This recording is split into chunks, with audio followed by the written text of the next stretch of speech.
Hey everybody, it's Jason Blaha here. I'm just sitting here drinking my morning coffee. Looking sexy as hell as usual. For those of you who say I don't look sexy as hell drinking my coffee, nobody cares what you think. I didn't ask you. Alright, let's get over talk about a topic. And I see this nonstop. All through social media, all these ads, all these advertisements for various wraps to help with joint injuries, elbow wraps, even things that people are putting on their shoulders because they hurt during their training. Same thing with knee wraps, all this stuff. Look, wraps and even sleeves are not the solution to if joints hurt. And here's what I'm going to say. They're probably the worst thing you can do because you are not addressing the underlying issues that are contributing to it. Either your training is bad, you're doing something incorrect with your training, you're overusing tendons, you're beating joints in the wrong way. When you were putting a lot of this stuff on, people are like, well, you know, that it gets some heat to it and that helps. And I'm like, if you need to put heat or warmth or compression onto a joint that you are loading in the gym to make it stop hurting, this is a problem. And context, let's keep in mind, I'm 47. You guys see how hard I train, how much I train, the workloads I use, the tonnage, even my heavy sets, right? Do you see me wrapping stuff up? Do you see me using my knee sleeves to do heavy squats? The only thing I wrap is my wrist because it locks your wrist into place for pressing. That's it. That's it. And it's not because my wrists hurt. My wrists don't hurt. I've done phases with no wrist wraps. You guys have watched me do pretty heavy rep work without it.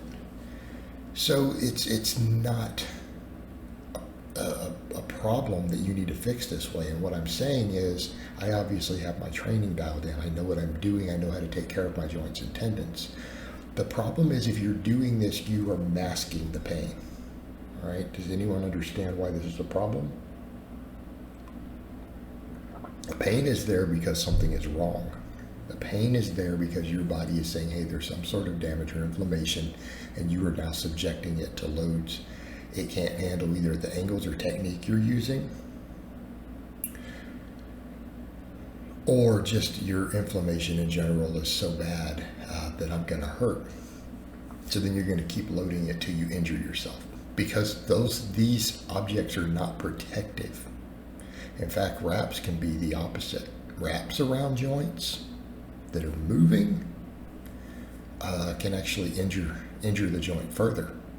Okay, they can injure the joint further, right? Yes, they let you lift more weight, but it's because it's cheating through external leverage, right? It's not benefiting you. What I would suggest to people is you need to figure out what's wrong with your training and fix it because you're going to keep doing this until you sustain a real injury. These are not a solution, and I really dislike how they're being marketed that way. These are not a solution. They're a band-aid you're putting over something that is going to get worse so that you can try to ignore it. Okay? And people for some reason don't grasp this. Your shoulders should not hurt just because you're benching 315. All right, guys. For some reason, saying something like that freaks people out. My shoulders didn't hurt last year, 46, when I did a 365 pause bench. Okay, they didn't hurt. Something wrong with your mechanics on your movements? Shoulders hurting can be as simple as bad touch points, overuse, bouncing the weight on your benching, having your wrist cocked back, not stacking your wrist can put more stress on the shoulder joint. There's a lot of things going on. Elbows, usually because you haven't gotten your tendons healthy enough. Maybe you're performing exercises incorrectly. Perfect example. I see people all the time with this nonsense. Keep your elbows pinned to your side when you do these press downs or whatever. And it's like, so you're trying to put more shear on the tendon when you're at the top? Because that stretch position, when you rotate it, not only activates the long head more, it also shifts the way that the tendon feels on there. And I'm not saying that's always a bad thing. On skull crushers I do that. But what is it we tell you about skull crushers? If you do them to the face in that position, they will inflame your tendons if you have not already built the tendons up with things like lots of band work or rotate the skull crushers out. Now, I personally get away with skull crushers all the time. You guys are seeing me do them every week with no pain. Why? Because I have spent a long time building up my tendon health and tendon hypertrophy, right? All the high rep band press downs and things for years. And I don't go crazy heavy on them. If I can't do it for 12 clean reps, it's too heavy for that movement because of the tendency of it to do that. But that's, again, a problem with the way that people have been doing extensions, overuse there, the way it's rubbing on there. And then it comes out when they're doing benching and other stuff. All right? Knees hurting on squats and then people wrapping up. Have you considered that your tendons aren't healthy? Have you considered that your hamstrings are weak?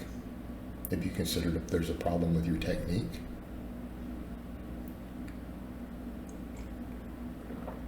Slapping a Band-Aid around that knee because it's hurting is not going to fix those things. All you're doing is masking the pain so that you can keep loading it in a way that's continuing to cause further inflammation and problems until eventually you have a real problem. All right? The solution to a lot of these things, these pains, is muscle balance, building things correctly, strong opposing muscle groups, better stabilization. You know, a lot of people are doing this, well, I'm doing this, I'm hoping it creates better stabilization. Well, that's what your stabilizer muscles are for. Why aren't you building them up? I mean, hamstrings being a perfect example.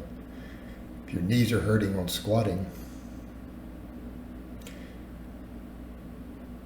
why aren't you focusing on building your hamstrings more? You could also try, while building the hamstrings more, doing hamstring work between your squats to give a larger pump in there and creates better stability for the joint. Trying to use these objects to do it doesn't work. And again, all that's going to happen is that it's going to cause people to get hurt. These are not solutions, and people need to stop using them as, well, I'm just going to use it anyway. No, if you need it to get through the workout, you need to not be training that day. You need to be doing some prehab work. You need to be letting that area rest. You need to figure out what's wrong. You need to be fixing the problem. What you don't need to be doing is loading it in these movements that hurt and just slapping a Band-Aid over it to mask the pain. All right? This is, again, not a solution. You will make the problem worse. People need to learn how to train correctly. They need to learn how to use proper muscle balance. They need to learn how to build tendons and support musculature up correctly. All right, guys, but that's really all I have to say on that today. I hope it's been informative, and I'll talk to you guys next time.